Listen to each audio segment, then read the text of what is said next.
Hello from the dung heap, everybody. These are my friends. A lot of them. Friends.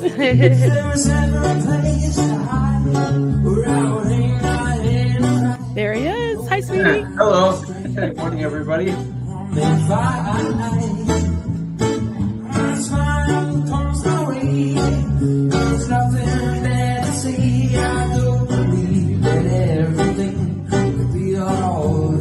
And we're live. Hello.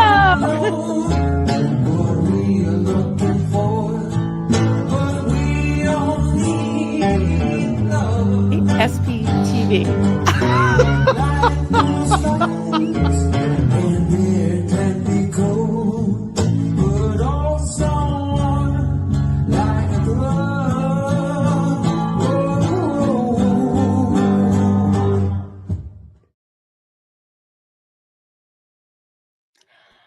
Hi.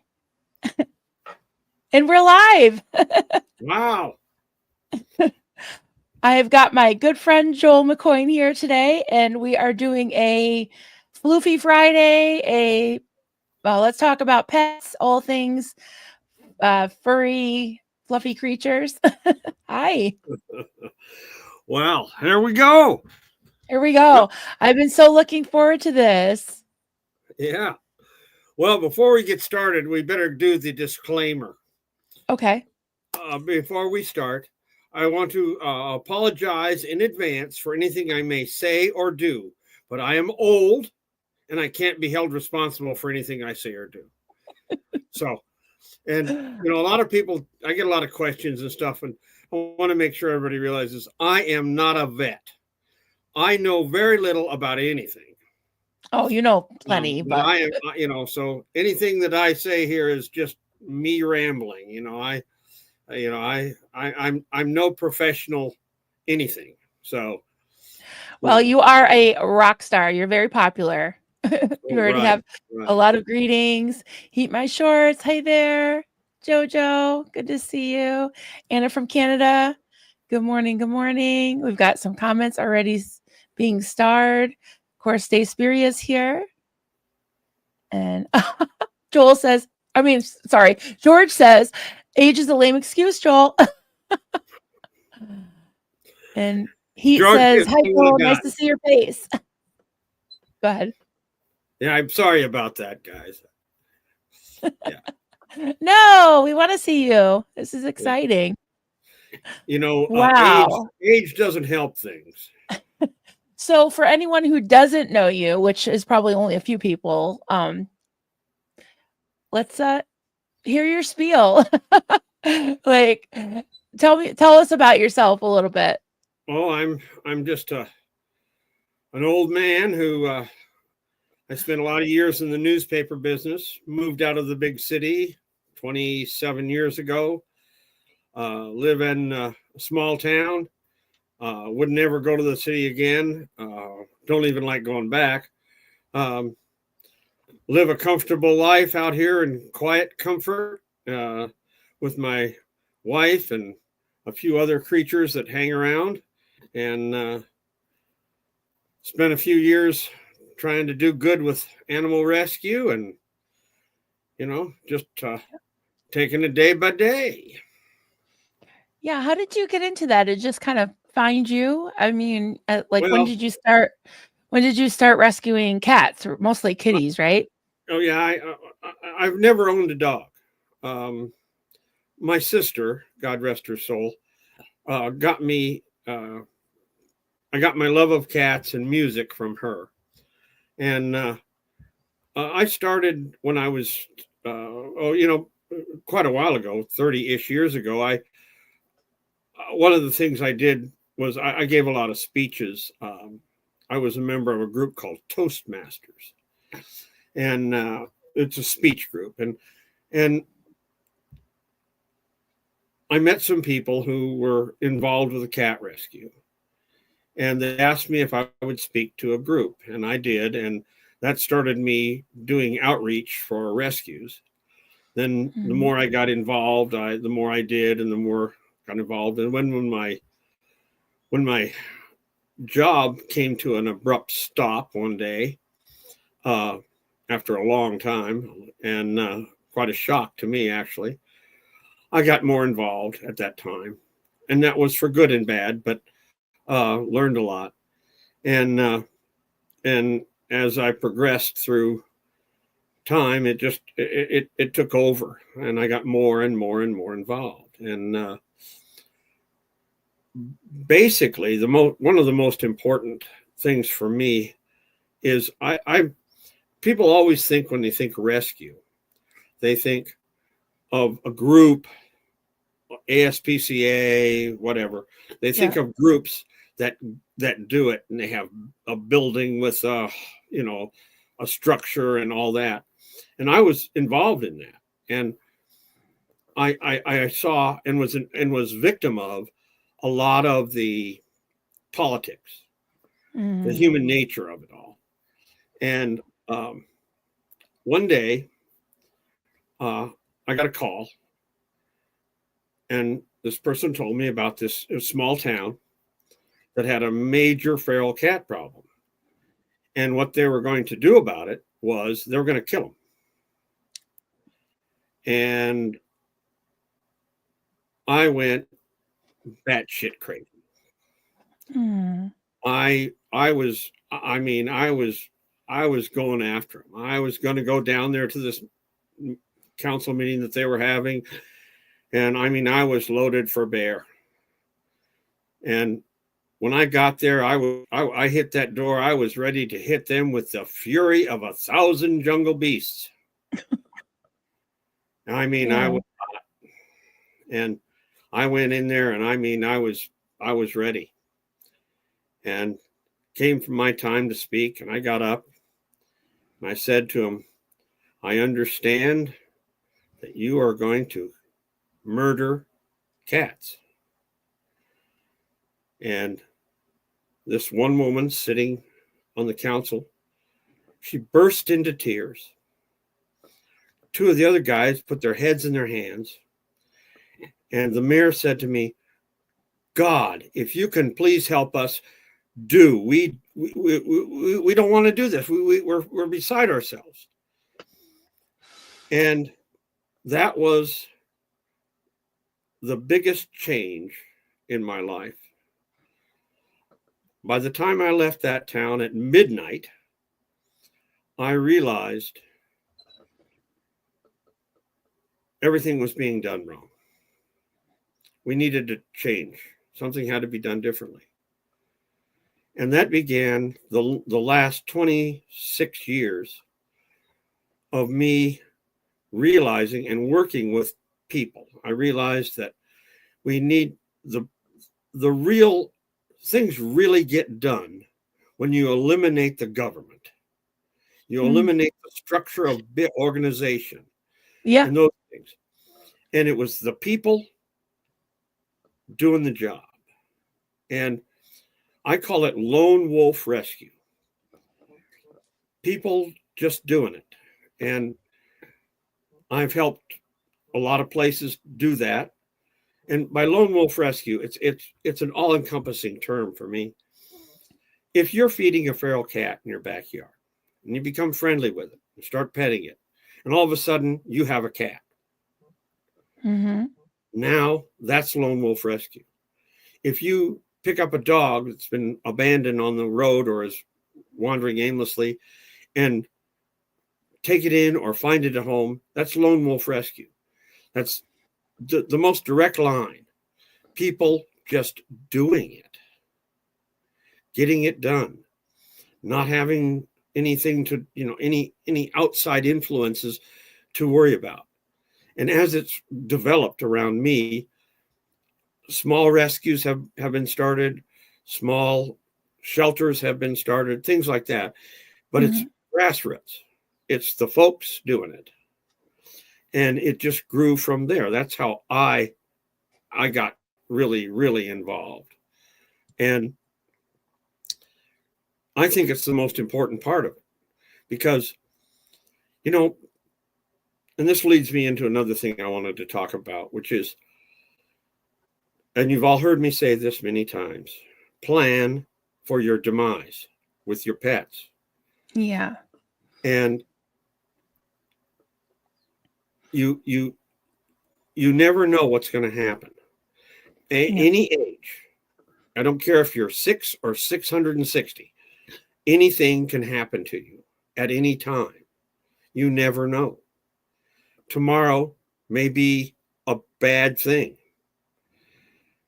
If and you know, you've all heard me rant about it. Most of you have heard me rant about this before, but every year in America, over 100,000 pets end up in shelters or worse because their owners have passed and there was no plan. Now, a lot of people say, well, you know, the shelter, that can't be all that bad. They'll find them homes. Well over half of the shelters that exist in America are kill shelters. Really? I didn't know that. Oh, that breaks my heart. Yeah, what's the way it is? It's been this way for a long time. They can't, you know, they have a finite amount of time. And it could be 2 weeks, you know, could be a month, could be 8 days. It differs. So you get an animal in a shelter is not a great thing, period. And we can't risk it. This is a problem that is 100% and totally solvable. We don't have to. That's true. Preventable. Yeah. And, you know, people say, well, I'll think about it later. I think, don't. Do it now. And even if you've done it, great. But even if you've done it, continually revisit it with the people that are involved.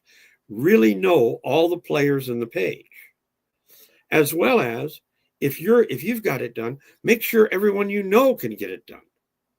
Anyone you know that owns an animal, that has a pet in their life, make sure that they're planning for the future for that pet.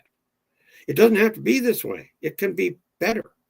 I won't tell you horror stories. I have them, but I won't tell you any horror stories of things that have happened to people who have not planned ahead. All you have to do, Kelly says, what's the solution? The solution is planning ahead. In this case, talk to your friends, talk to your family, have a plan.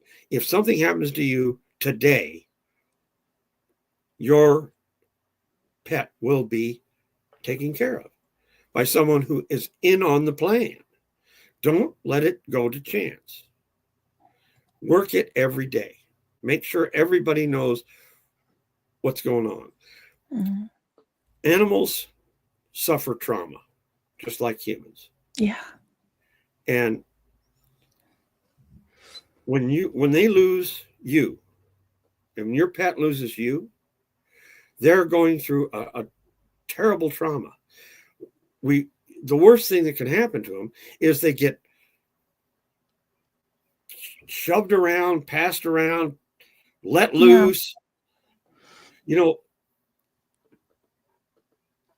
when people are when you're gone and someone's taking care of your estate and your stuff, the animal, if you have someone here who has no idea, doesn't even care about them, they've been let loose. They're turned loose. They're given to the wrong homes. They're put into all kinds of bad situations.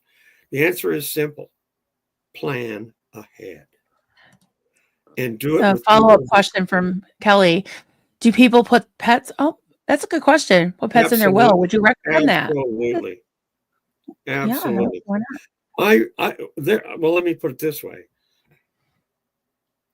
I have a codicil in mind that any animal that's in my care when I go is to be taken care of.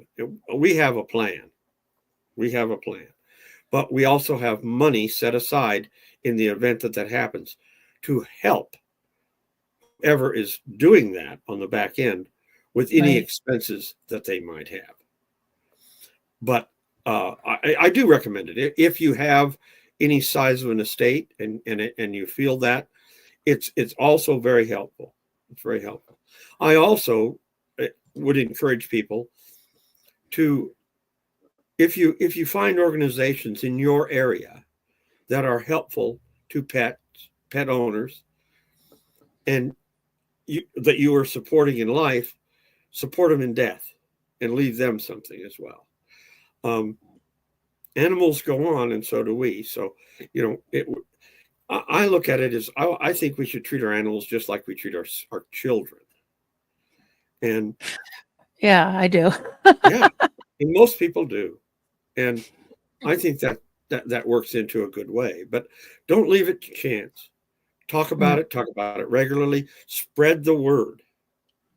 Spread the word. Don't let anybody forget about it, because this can be solved. It doesn't have to be that way. And in America anyway, especially in my part of America, in rural America, the problems we have are feral cats, which is a producing problem. They're reproducing, and a lot of people from the big cities come out to the country and let animals loose. That's how they get rid of them. Yep. And so sad. Some people's kids, what do you say? I mean, they're just, how people do it, beyond me. But if you see an animal abandoned and you are the one who stops to help it, to get it, you're the rescue, and you're the hero. If you only save one animal in your life by feeding an animal, picking it up, whatever, you're still the hero. I have a mug right here that says, saving one cat won't change the world, but for that cat, the world will change forever. And that's it. I love that. Yeah, and if you have a rescue in your area that is active, and you get involved with it, super. But you don't have to have one in your area. You don't have to, you can be, and lots of times it is. In fact, in my opinion, lone wolf rescue is the single most successful part of rescue. We don't know about it. We don't hear about it. Right. If you've got a neighbor lady who's feeding feral cats and has been for years, go over there and say, why don't we take it to the next step? Let's, these ones that are really nice, let's find them homes. The shortest distance from the point of wild rescue to forever home, the shortest distance is the best thing. When you get involved in organizations, it becomes a chunk, and you got to find people, they got to fill out paperwork, and eliminate as much of that bull as you can, and very good point. Yes, move it forward, make them happy.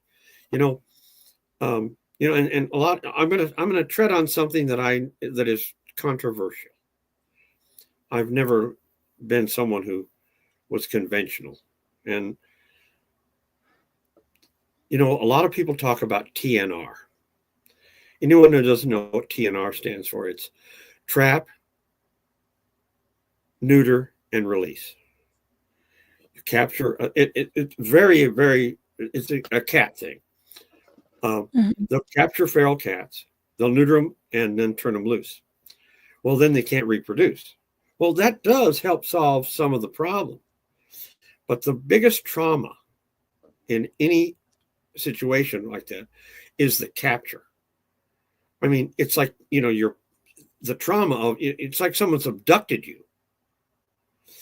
Why then release them after this? And generally, my real complaint is they release them before the synthetic anesthetic is worn off. Oh, wow. In a cat, some cats, it takes days for that to come off. And you're putting them back into the wild, where it's the most dangerous place they can be. And they're not 100%. Recovering from surgery. And they're bleeding. They nip their ear. Oh, I want to cry now. And why take it to the next step? I have always said, make the R in the TNR rescue, not return. Yes. And, so if you have a TNR in your area, work with them to become adopters rather than to become releasers. And a lot that's kind of controversial. My shorts. Yeah, he makes a good point. Someone like talking like as the cat. Right. Someone abducted me, chopped me, and then abandoned me again. Feral kitty. There you go. Unnecessary. And you know, evil lives amongst us. We know that. People, there's a lot of people out there. It could be someone you know, could be someone right next door to you. You never know. That gets their jollies off of abusing, whether it be people or pets, usually both. Mm-hmm. And, you know, you got to be on the lookout for the evil ones because they're out there. I see Journey has just made a comment. She has 3 cats, all are blind rescues. You got it, yeah. All blind rescues. Go ahead and read it. You read it. Don't know what color, gender, or age. One I knew some of, but it was a decision and on the spot to adopt because she was caught from the first 8 months of her life. Yeah. Cooped up. Yeah. Yeah. Cooped up. Yeah, that's what it says. Yeah. You know, boy, that God bless you. Special need cats and dogs, special needs animals are the hardest to find homes for. But I speak from experience. They're the best animals in the world. They give you a love that if you feel like you could deal with a special needs animal, step up. They need you. They need you. Look into it. You know, the internet's a wonderful thing for some things. And you can get information, education on almost anything. And especially animals. And you can find out what's in store for you if you're thinking about a special needs animal or the care of your own that you have now. And, you know, the way it is, the thing is, and I've met lots and lots of people in my time in rescue and in everything, but I would say that most of us, 80%, love animals. We may not have them. We may not even know we love them until you get involved. I have people that have said, I don't like cats, and I say, you never met one. You know, yes. And that's true. You know, you need it, and you know. Together, a lot of the problems that we have in the animal world as well as, you know, human world, you know, together it can be solved. You know, I used to say, I haven't said it in a long time, but I used to say, together the problems can be solved because together, what a mighty wind we could blow. And it's true. It's true. One at a time. I had a guy tell me one time, he says, why do you do it? He says, you can't save them all. I said, well, yeah, we can. I can't, but we can. And that's it, you know. And well, read a few questions and comments. Yeah, I'm going to read this comment babble on. Kind of goes along with what you're saying.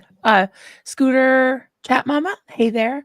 In Toronto, the TNR program has the rescuers hold the cats in a safe location for a few days after surgery. We also tried to find them homes. Bingo. Yeah. Live and learn. Yeah. And let's see. I'm going to go back to the top.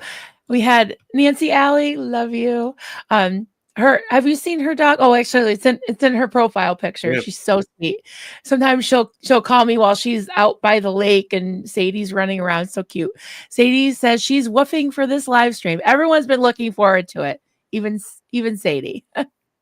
A lot of comments about gingers. Oh, great. Cats and flowers. Ginger cats are special. Yeah. You know, people say ginger cats share one brain, but it's a big one. They're so cute. 2 of my gingers and I are happily waiting. Number 3 is a miserable old, literally 17 years old thing taking himself off to bed. Tired already. Yeah. Stay Spirit says, meowdy, folks. Make sure to hit the like. Yes, please hit the like. Grab your drink of choice. Good question. I mean, good idea. Let's see. Heat my shorts. Hey there, friend.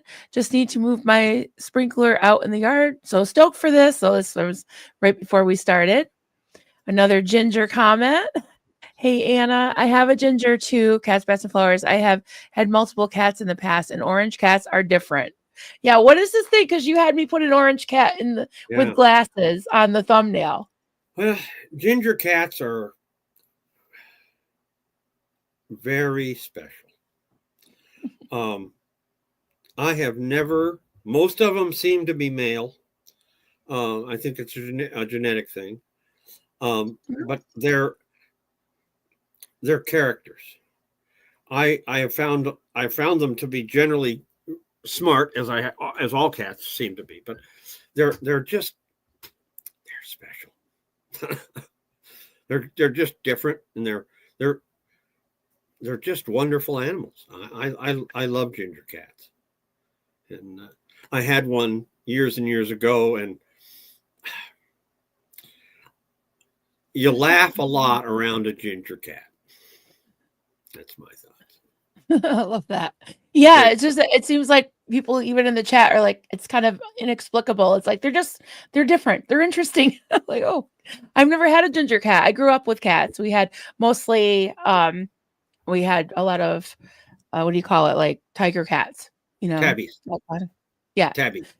Yeah, and like gray and like what do you call those? The stripes ones. Tabby. They're all tabbies, even if they're gray and black. Oh, yeah. Okay. So yeah, we had one. We had a. Is it cat? What's the all like different colors? Calico. Yeah. We had one named Cookie, and her face looked like a cookie. And she had kind of this swirly, like big, round face and kind of almost flat.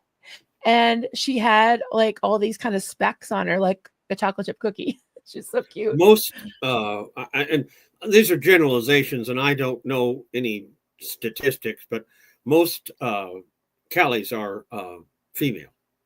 And really, yeah. Calico for me, yeah. Wow, nothing hard and fast, but generally, have, and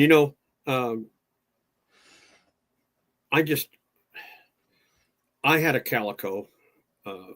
We had and Princess, and she was a rehome.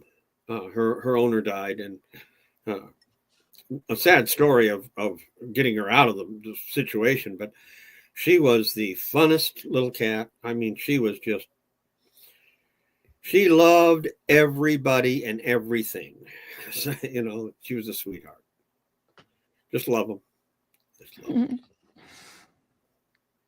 Yeah, let's see what else we have. More ginger comments.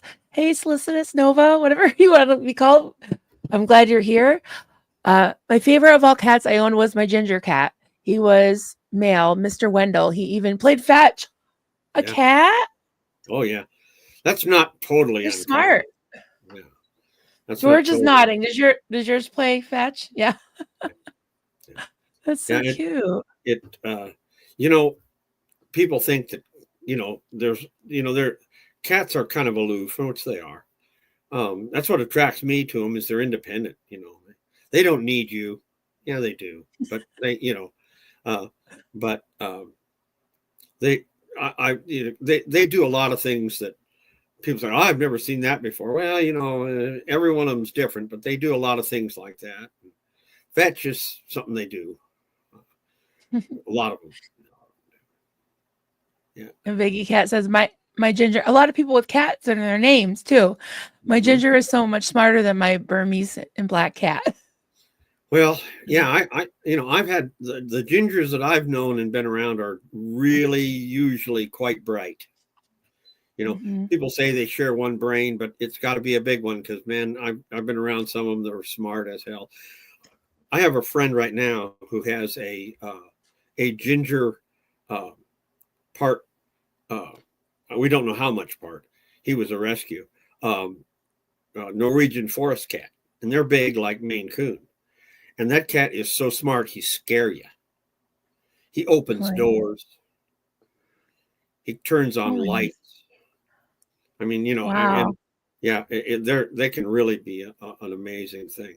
I love hearing people when the names of their cats is, it's amazing how people create the names. And I'm a big name your name, even if you're just feeding a feral, name it and start calling it by name immediately. Because, when you're involved in a rescue and you name it immediately, it changes how you affect, it becomes Wendell instead of the cat. Yeah.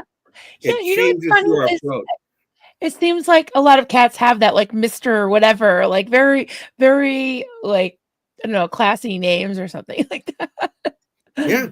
Like, yeah. Well, we have two tuxedo boys.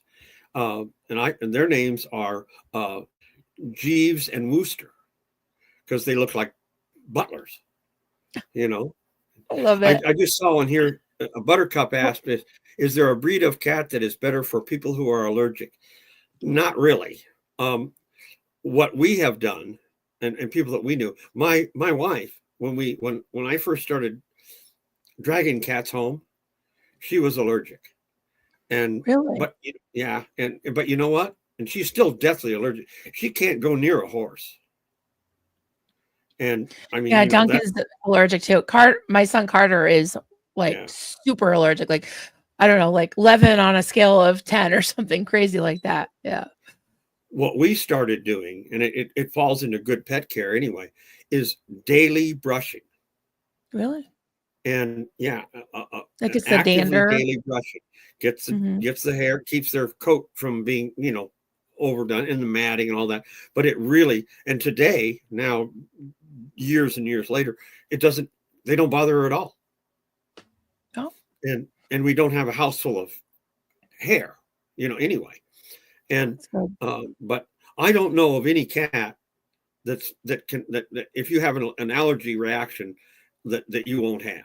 I don't think unless it's one of those hairless cats. I can't remember the name. Yeah. Have you seen though? I've never seen one in person. I have seen one in my whole life. They're not popular. And of course, my exposure to cats is generally through ferals, and those are a high end full blood breeder cat. Journey wants to know, what state or country are you in? I am in Colorado, United States of America. That's right. Right. And Kristen M, hi there. So good to see you. Hello, Marilyn and Joel. I'm so happy to be here. Yay. Joel, thank you for always being supportive to all my favorites. Thank you for always being so insightful. That's very kind of you to say. Thank you. Yes, Joel, you've been such a good friend, and you've been with me since the beginning. And I remember just really struggling to get off the ground with my channel. And I remember you would be so kind and give me pointers, because you're a salesman, a media person, and you know your stuff. So it really helped me out a lot, and I appreciate your friendship. Yeah, it's been fun for me too. It's been a pleasure. It's been great getting to know you. Kelly said, "Happy Friday. I'm jealous of all you floofy friends." Yeah, well, she wants to own a dog. Darling. Unless someday she'll get a dog, I'm sure. Yeah. My short says, "My dog rescued me, continues to rescue me every single day." Bingo. Yeah. I've said probably thousands of times in talks that I've given and things, I said, if you get involved in rescue, the life you might save is your own. And yes. Cats and animals rescue people every day. They do more for us than we do for them, I believe. 100%. Yep. Everybody has a worry. A lot of people, I get this a lot, since we got involved, I got involved in helping getting this pay what you can vet clinic getting going. I have a lot of people that have told me, so I fear getting a cat or a dog or a bird or whatever it might be, because I couldn't afford if something happened with the vet. It's a big problem. It is. Absolutely. Yeah. And that pet insurance is so expensive too. We have it. We have a lot of things set up at different, when you deal with animals, but there are things you can do. I really encourage you guys to look into some of these things. Dental care. You can be brushing your dog's and your cat's teeth, and dental care and food. Whatever type of animal you have, dog, cat, a specific breed, like you have, Poms, and the internet is YouTube can teach you, find out what the more specific dietary needs, and cats are predatory. And we started feeding raw food. We researched it and found out, well, you can buy raw food, but it's kind of iffy. And sometimes it gets refrozen, and you get a raw food that's been produced commercially, and it goes through a distribution channel, and it gets thawed and refrozen. A cat won't touch it. Really? They will not eat it. No, ours wouldn't. They wouldn't even touch it. So we bit the bullet and started making our own. And it's not that hard. It's just time consuming. And we have some real specific need in some of ours. We have special need cats, a lot of them, several. And so you can change, like we have one that needs bone marrow added to their food, more bone marrow. Really? And so, yeah. And dental care and good diet help a lot. They solve a lot of problems, in my opinion. And regular grooming, brushing dogs or cats, brushing them regularly. In our part of the world, they have dry skin, humans and animals. And we have found that just doing the brushing solves a lot of that. We rescued a cat. He was a great cat. He still is. We call him Jester. And I called him Maximilian, but when we adopted him, they named him Jester. And we see him. He's not far from here. And he had the worst dry skin I've ever seen on an animal. He was in pain because of it. It was horrible. And we started before we don't house cats for a long time. We're right away thinking, we're always thinking and looking at who we can place a cat with. And and because that's a big part of it. And we bathed him in a special shampoo, and it was painful for him. It hurt us all to doing it, but with regular brushing after that, no problem at all. And a lot of things you can do, and research it. Take the time, get online. It's there, it's out there. And another thing, while I'm on that soapbox, put together a pet first aid kit. You can go online. Hell, on YouTube, there's probably 200 videos made by vets that'll talk about for cats, for dogs, for birds. I'm sure they got them for snakes and everything else. But have a first aid kit, and also research what to do if your animal gets cut, gets into something. How to, and also it'll also get you involved. And if you start brushing your animal on a regular basis, you will become more aware of the animal and its changes, and you will notice things that you can stop before they become serious. Yep. And I know this is kind of a way to put it, but you need to keep an eye on the litter box and the cat, and keep an eye on your dog's poop. Yep. Knowing, like you had not too long, with your little guy. Yeah. Yeah. Yeah, we had to watch. And it turned out they think that he picked up some type of virus or something, probably at the groomers, and they had to give him antibiotics. Could have been What's that? anywhere, but could have been Yeah. anywhere, but it was likely there. Yeah. Yeah. You Yeah. know, our vet tells us, she says, the less you can expose your animal to an environment that has had a lot of problem animals or animals, a mass of them.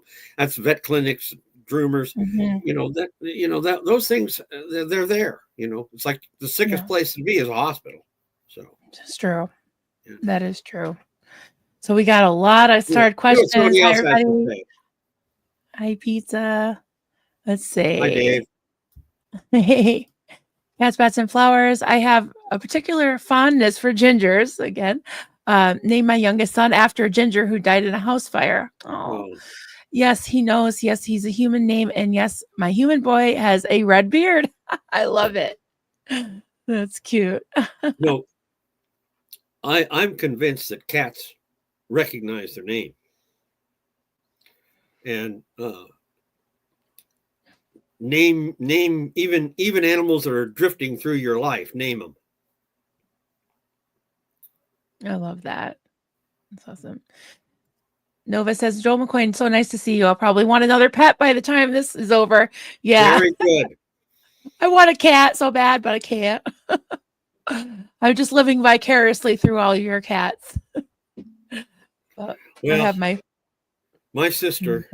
My sister died young. She died when she was 17. She was the oldest of us, and she loved cats. And we had a cat. She had a cat, and that cat was so important to her well-being that I realized, man, they're special. I love that. Yeah, I think they can even relieve pain and, mentally, physically, all the things. I really do. Journey says, I'm thankful for the friends and family we have come together in a death and took care of the whole family. I can't imagine someone taking my family to a kill shelter. How horrible. Yeah. You betcha. Spread the word. Yep. This is something that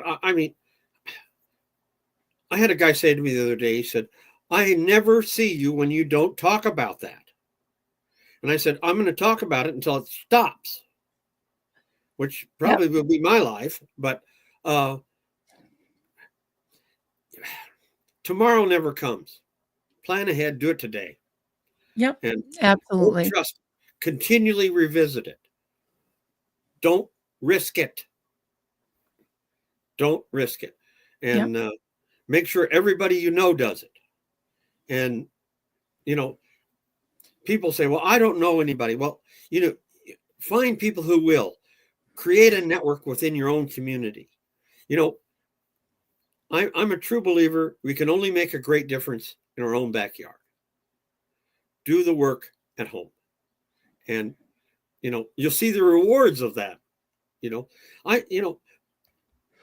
My wife says that the most joy that we get, and she's very right about this, is seeing animals that we have helped in their forever home environment. We see them. Yeah. When I was in the big city rescue, man, once they adopted out, it was like boom, boom, boom, you're gone. You never see them again. And you see the home, you see what it does to the people. The Maryland cat, our little Maryland that we rescued, who'd been in a burn, had survived a commercial building fire. It was an abandoned building, and we see that cat, and you wouldn't know it. I mean, she's changed a lot, but what really makes me happy is to see the change in the family. Yeah. And what the rescue that she did, I mean, it changed them. It changed them. They have 3 cats now. They had none. Now they got 3. Well, it takes some special people to deal with a Maryland. Well, I said, me and Marilyn, we have a lot in common besides the name, just being a little feral, a little bit scarred. Yes. In a cat that's been burned, it's like a person that's been burned. There's a scar. And in a cat's case, they don't grow the fur back in those areas very well. And for a long time, that cat needed to have those burns dealt with, treated, so they didn't dry and crack and things like that, especially in our dry environment that we have here. But today, you could hardly find them because they regularly, every day, they were taking care of those areas. And she's beautiful. She is a gorgeous cat. And what a card. That she's healed. I'm so glad to hear They that. have a welcome mat in front of their house that says, "Welcome to Maryland's Castle."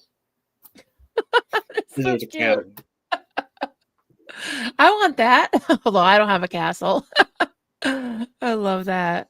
So Full of Hope says, I tried to take an 11-year-old dog whose owner died, but he was so depressed. No matter how I loved on him, it was heartbreaking. Yeah, I can imagine. Well, that is a big deal. A lot of times the heartbreak, especially a dog, the heartbreak that they feel, the loss of that companion and that loyalty, they may survive for a while, but oftentimes they can't, their heartbreak is too great. Mm-hmm. Very sad. That is so sad. But reality. Yeah. I guess all you can do is just love them and, Yeah. And that's why, when you're pre-planning, the people that you are discussing to take your animal, make sure get them involved in the animal's life. That's a good point. Yes. Yeah. It's important, I'm sure. Yeah. Absolutely. There's a guy here lives in our little community, and his entire life is wrapped up in his dog. I mean, it is. It's his reason for living. And I got him thinking about this, and he's kind of a recluse. And the dog, I'm pretty sure the dog will outlive him. And I got him with the people that he's going to do that. I said, man, get him involved, make him, regular visiting, and get him involved. And that helps with a dog, especially. So what else we got out there? All right. Well, we got Cats, Bats, and Flowers says, I adopted a deaf cat who came with a trust fund. Okay. After his human died. Awesome.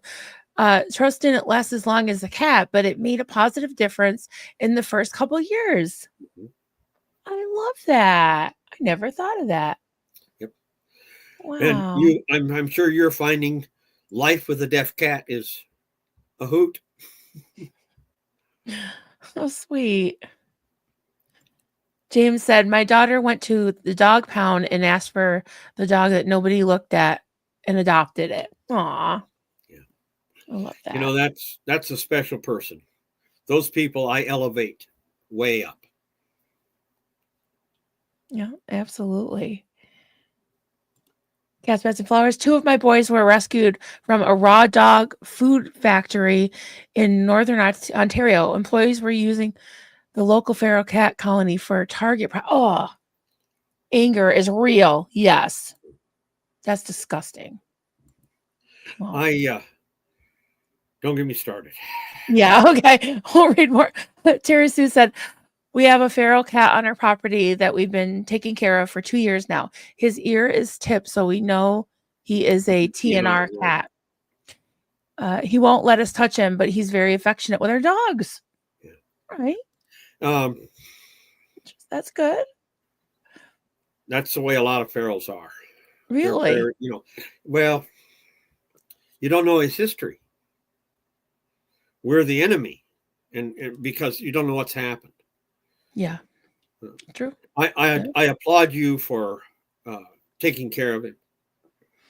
And there are some animals that we have rescued that will not domesticate. They ain't going to happen. But what we try to do with them is we put them to work on a farm. I call them farm cats, and we have a lot of them around here. and they will stay around, like on your property. You're feeding them. They'll be mousers, and Yep. they're never going to be affectionate and rub up against you and let you pet them, but they're going to work for you, and they're going to have a happy, safer life. Yep. I have a couple of friends that have farms around here, of course, in Vermont, and they always have cats around that they feed, and they're very helpful. Yeah, they keep their barns clean of rodents. You know, the outdoor life is a very perilous one for any animal, but a feral cat, which there are more feral cats than there should be. Yeah. And their lifespan is very short. There's too many things that can get them: poison, predators, all kinds of things. And they become very aware of survival. And sometimes they can't come back out of that. They can't domesticate. Yeah, well, like you said, it's a trauma, like that, like a person. I think of that whole fight or flight thing. Can you imagine? Yeah, feral cat. And that has created the misnomer, the falsehood, that feral cats could never be a house pet, can never be domesticated. They're wild, they'll never change. No. BS. Some of them, won't. But in my experience, they all will respond. And if you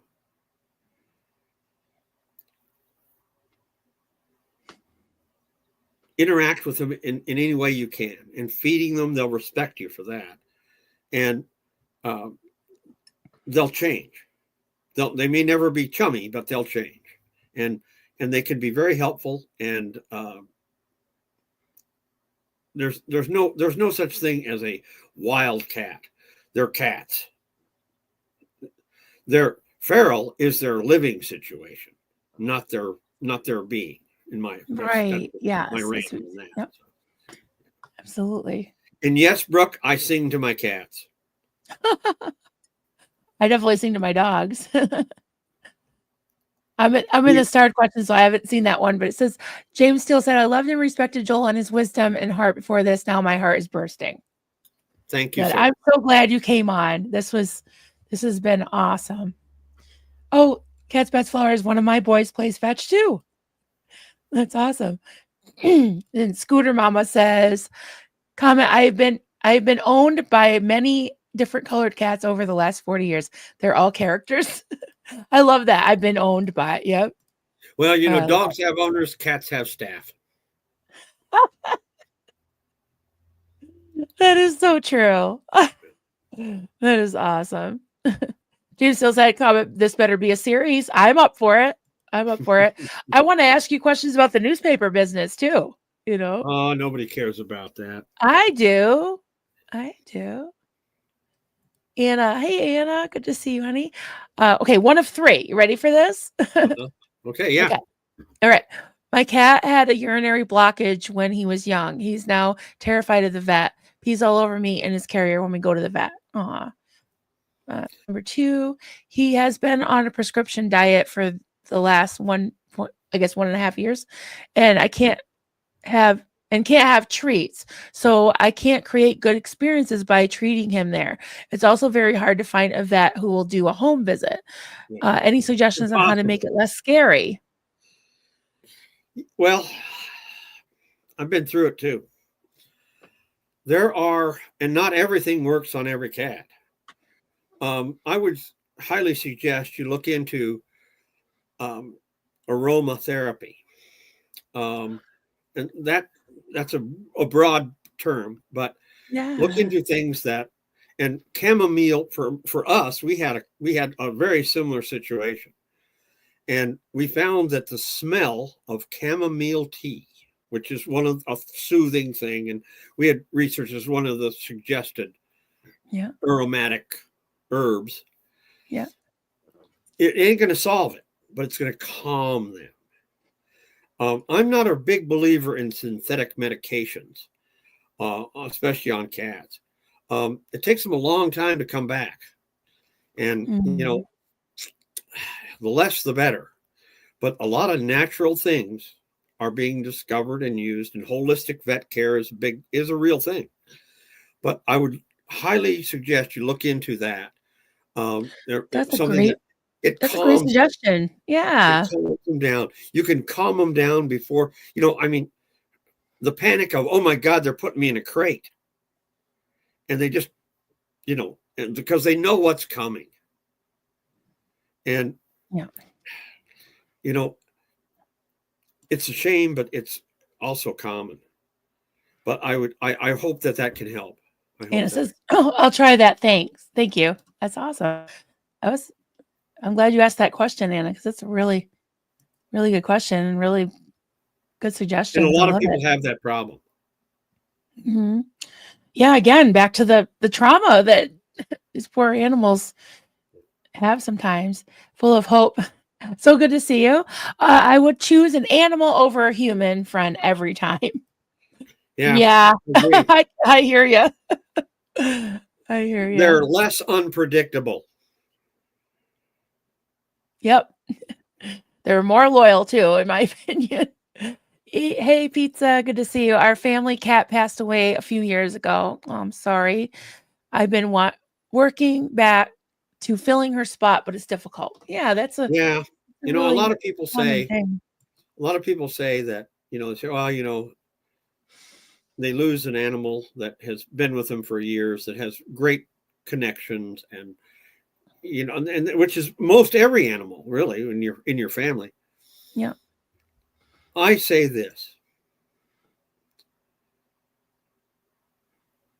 when you lose a friend like that, grieve it and know that you made their life better and they made your life better, and pass it on, pass it forward. Go get another one. Don't wallow in it too long. Fill the void. And for us, and I've seen it before, it's the best medicine. There'll not be, no animal is the same. It won't be the same, but it'll be good. It'll be good. Oh, absolutely. I've gone through it too. Absolutely. We lost, we had rescues for years, and I loved Kia and Champ, those two rescues. And Kia passed away during COVID, and not of COVID, but it was around that time. And then Champ passed away a few years after that. So we waited for almost 2 years or over a year before we could get another one. And we never really had plans of it. But my daughter just was like, here you go. And so we ended up with Apollo, and then we're like, he needs a friend. And so we got his brother Rocky. They're half brothers. And generally I would have looked for a rescue, but we weren't even looking. They just kind of came to us, and we're like, okay, I guess they're part of the family. And we just love them to pieces. Oh, you need them more than they need you. And it's so true. So true. And they fulfill something in a human being that nothing else can. And why deprive yourself of that and an animal of that love? Pass it on, pass it forward. It's so funny to see Duncan never grew up with any pets. I think they might have had like a guppy or something, a fish, but yeah, he never had pet. And now it's like, especially he and Apollo are inseparable. It's so funny. But yeah, I just see him light up when he's around. And it's nice to have someone to look like when you come home or when you wake up, someone waiting for you. I just love it, because kids and husbands don't, they're not that excited to see you. Puppies are. Brooke just said it best. Animals are pure love. Yes, they really are. Yeah. It changes your being. It changes your being. Mm-hmm. And it can take anger out of the equation. And it yeah, it just melts you, right? Yeah. Scooter Mom, Marilyn, no more burning biscuits, please. Our new kitten's name is Biscuit. Oh, I love that. That is great. Brookie wants to know, Joel, do you sing to your pets? You said you do. I may have made up a song for every animal. We read to them every day. We have, I read things that I know they they wouldn't really give a damn about, but it's for us. It by doing that every day. Cats are cats. I don't know much about dogs. Cats are creatures of habit. Mm-hmm. And so every day at the same time, one of us sits and reads them, and they all have, they gather around and they sit and hang out, and that's so cute. When you're trying to get a clouder to get along, that helps. It helps. I love that. So it's story time. Story time. Aww. So listen, nothing will ever be as loyal as your pet. Yep. They never will judge you, just love you. 100%. I love this. I think this was much needed. I really needed this today. So thank you for being here, and thank you for everybody in the chat. I just, I don't know. It just makes me feel all the good feels, all the good feels. It makes everybody better. Yep. And talking about it helps everybody as well. So. Yeah. Stace said, that's the damn truth, Joel. No offense, the humans in the chat, but animals are better than us. Oh, yeah. They're a pure soul. Yeah. This is cute. James Steele, we had a ginger that would meet my daughter out of school every day. Yeah. That's awesome. Oh, what's a Bengal cat? Anna from Canada had a Bengal cat. She was wonderful. Bengals can be a handful. Really? Yeah. What do they look like? Well, they look like a Bengal tiger. Okay. They have now. I have only been around a dozen or so of them in my life. They're generally a purebred situation. The ones I've known of. I'm sure there's bloodline out, then they'll look like a Bengal, but a purebred Bengal is a handful. You better have a place that they can experience their wild. They like climbing and running, and anyway, that's the ones that I've been around. But they're gorgeous. God, they're gorgeous. Oh my goodness, I've never seen these before. Yep. How pretty. Yeah, they are. There they are. And those ears. Wow. Look at those ears. They're just amazing. Yeah. Oh my goodness. Look how gorgeous. I've never seen that. Oh my goodness. I'm not a big pusher of people buying purebred cats, but or purebred anything really, because I think there's enough animals that need homes. I agree. But, yeah, I understand. A lot of people like them and they do them, and oh my goodness. I just had to look. It's like Maine Coons. A lot of people, I've loved Maine Coons forever. And gosh, a guy told me the other day that he and his wife bought a Maine Coon. They paid $2,000 for it. Oh my God.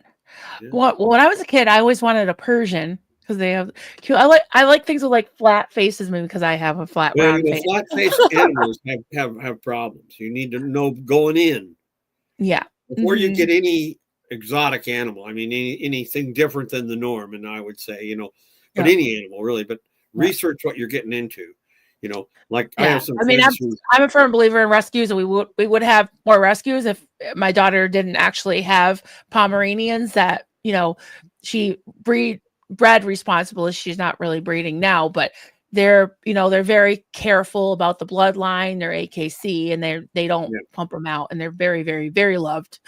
So she keeps most of them. I had some friends who they always wanted a Munchkin cat, and they're cuter than hell, and they're nice, and they have the flat face and and the things, and I said, before you get involved, really research it, and they did. They researched it, and they found out what they were in for, and they were ready for it, and they've had all the problems that health wise that a lot of them tend to have.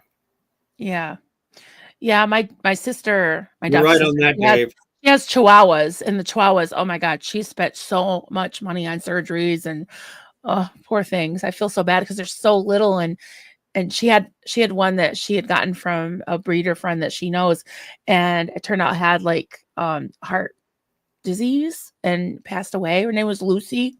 So sad.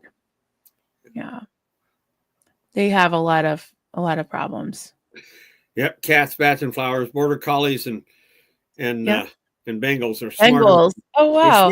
They're smarter than anybody in the neighborhood. They need lots of healthy stimulation. That's a good point. Yeah. I love it. Hey, Milky and the Dandelion. Hey there. Lurking and working. Love all this kitty talk. I have 2 very derpy and sassy black boys, but we've had a menagerie of animals since being little. Oh, I love that. Yep, they make you happy. Giorgio says, our first 2 black cats, brothers, litters, were named Claudius and Pyewacket. I don't know what that is. I like those names.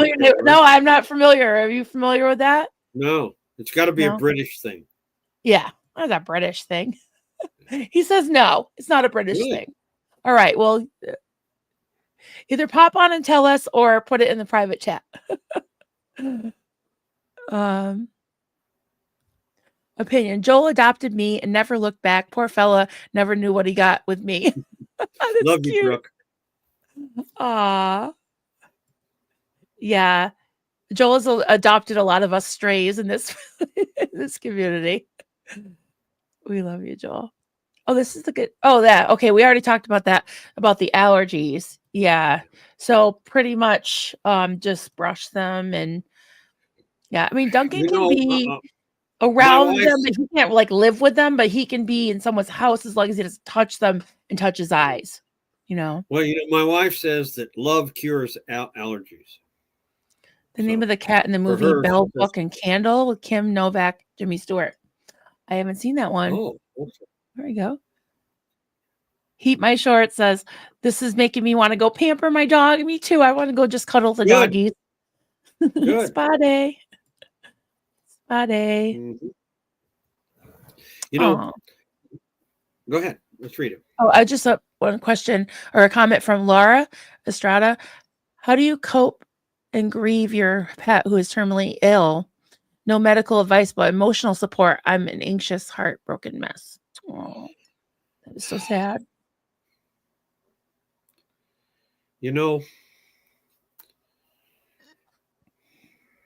we humans, just like animals, are all different. And I feel you. I know.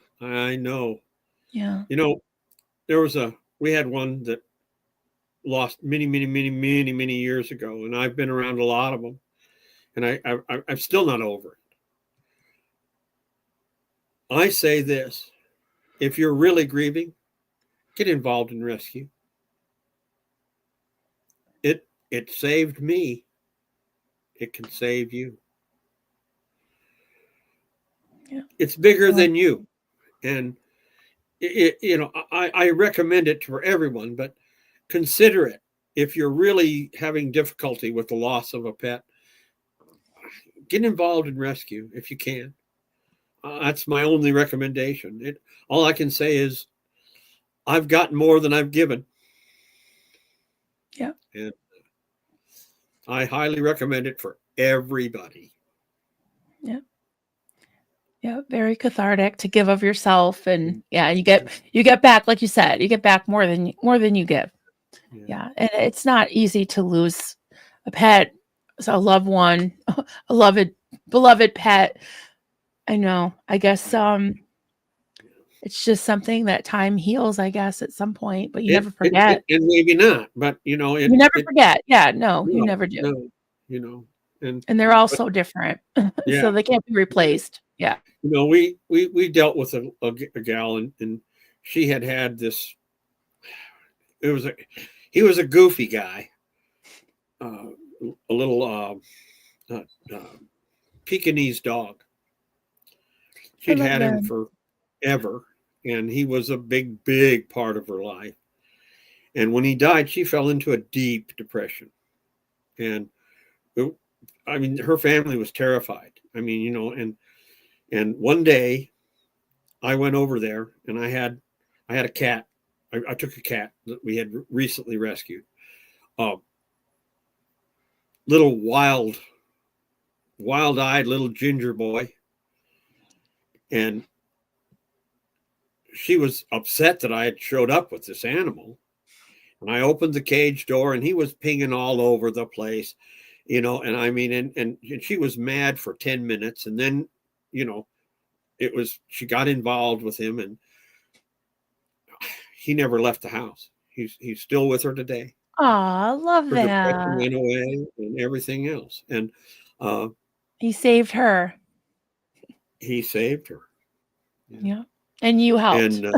And she didn't want a cat. If she was going to get anything, it was going to be another dog. But, I had a cat that needed a home, and she needed to give something a home. Yeah. And it worked. It doesn't always, but it worked then. So. Nova says animals are therapeutic for sure. That's why they are brought to nursing homes for visits. Even goats visit the miniature horse and the miniature horses. I love that. Animals they all have benefit. And there are rescues for everything. There are rescues for snakes and lizards and birds and horses and everything. Every breed of dog. Yep. Mm-hmm. Yeah. Yep. There are. And for me, I'm a cat person, so that was my natural. That's good. That we need cat people and dog people and people that like all breeds. There's a lot of pit bull rescues and rescues for dogs that are like retired greyhounds and that. Specific need situations. Yeah. Yep.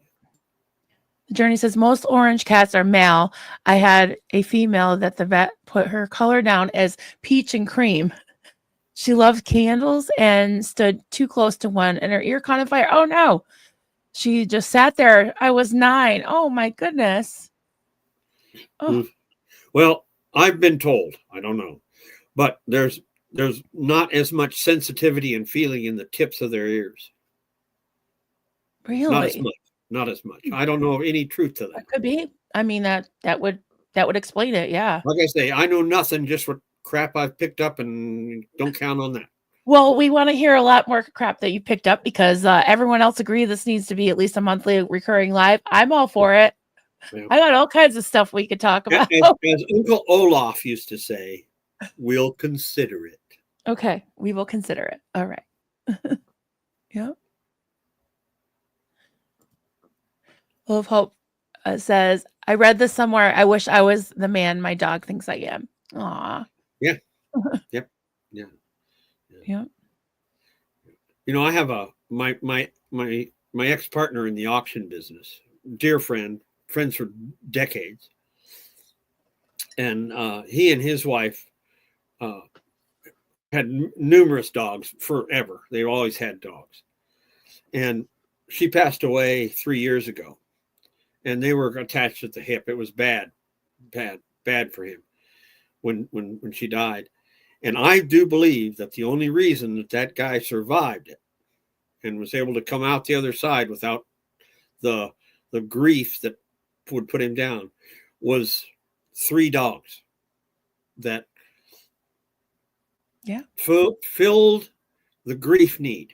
And he still feels it, but those dogs brought him out of it. And they were already there. He didn't need one, they were already there. Yeah. And but they say I totally get it. I mean, I haven't had that extreme situation, but when my boys moved out, we had empty nest. This was right before I met all you guys. My boys moved out, and I was very sad for a while. And then when Haley brought us Apollo, it was just like a burst of joy, like I have something to take care of and to hover over and mom to death. It just they saved me. They really did. Solicitus says this must be about the aromatherapy. What a great idea. One of the cats loved the smell of coffee. It was like catnip to her. Some cats don't react to catnip, but they react to other things. Everybody's different. Every cat is different. Every dog is different. My granddaughter says every horse is different. So I believe that to be true. And I've watched my granddaughter grow into, and she's still very young, but her love for animals and especially horses Horses. That's right. Yeah. It's become a big factor in her life, and I think it will be her life. Mm-hmm. She's a horse whisperer. I mean, there are people that bring horses for her to deal with for miles and miles around. Yeah. That's amazing. How old is she? 15. Oh, good for her. You must be very proud. Oh, yeah. That's awesome. So Stace says, used to have a deaf white cat at a place I worked, always disappearing, only to be found inside the reception area printer, snuggling in its warmth. He was so weird and I loved him. That is so funny. That's awesome. So they like the warmth of the printer. Oh, yeah. Yeah, cats like warm. Mm-hmm. Oh, a girl. You're so sweet, a girl. You two are wonderful people, make the world a better place. Aww, thank you for your kind words. Very, very sweet. Scooter Mom, I have a tattoo on my shoulder where my cat Shadow used to rest his paw from the back of the couch. I still miss him 20 years later. Oh, that's precious.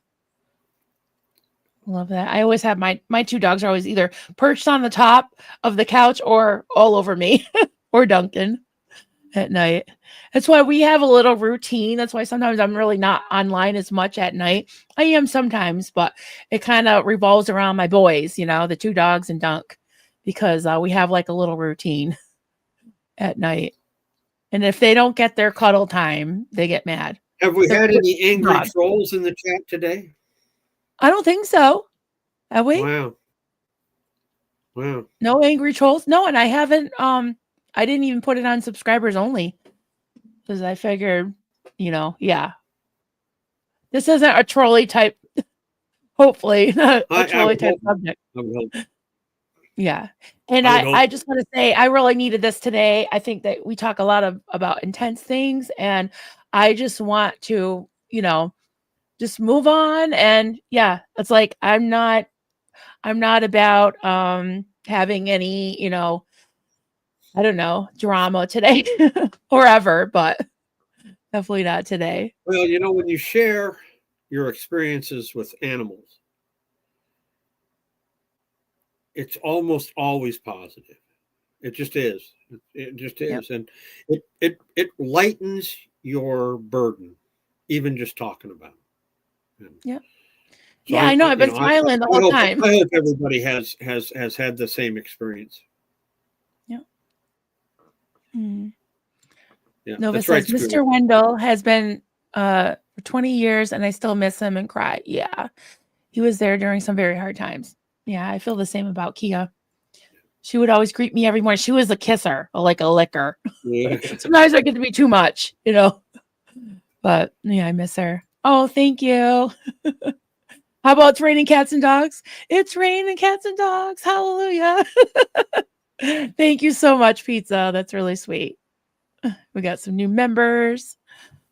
Kathy Mitchell says, we have a rescue dog named Scout. She was in a kill shelter. She's a big sweetheart. She's a black mouth cure. Huge, but thinks she's a lap dog. I love it. That's Apollo. He's like 3 times the size of most Poms, 3 or 4 times. That's funny. Tony says, hey, Tony, good to see you. I've been lurking today, but I want to thank you for this stream, Joel. Yes, thank you so much. Thank you.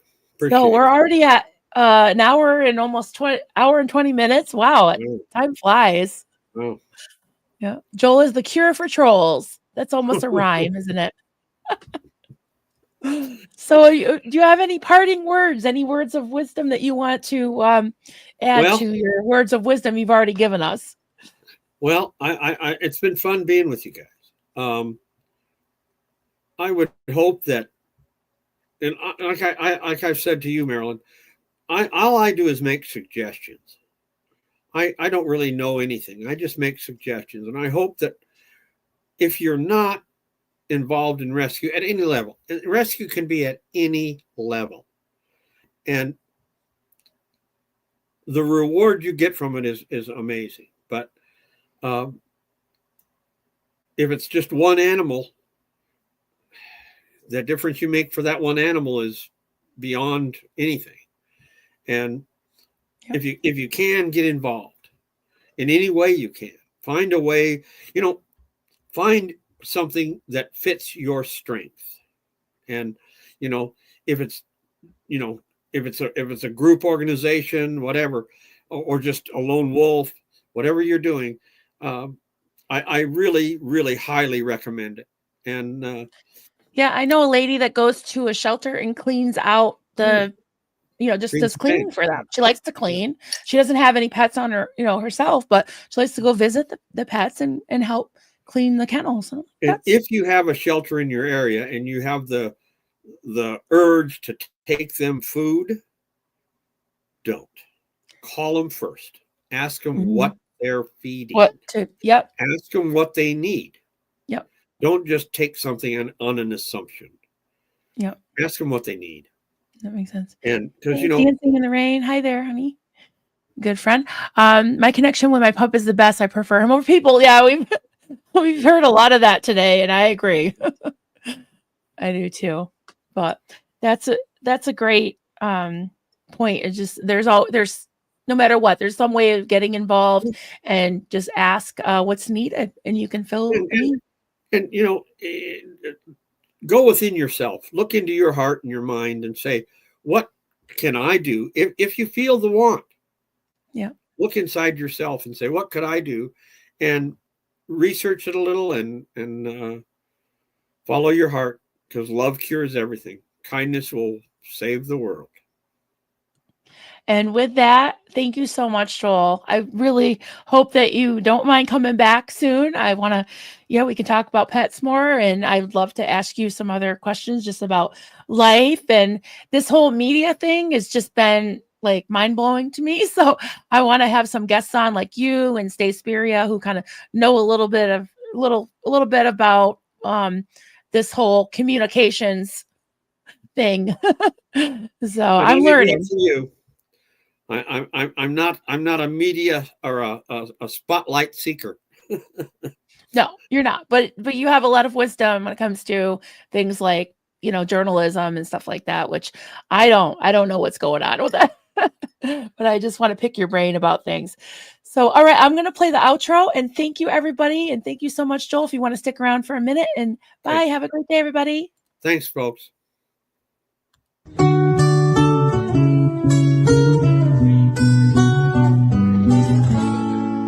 Zenu, Marlene, everybody partake. Cheers. This is good coffee. This is why, my hubby makes the coffee.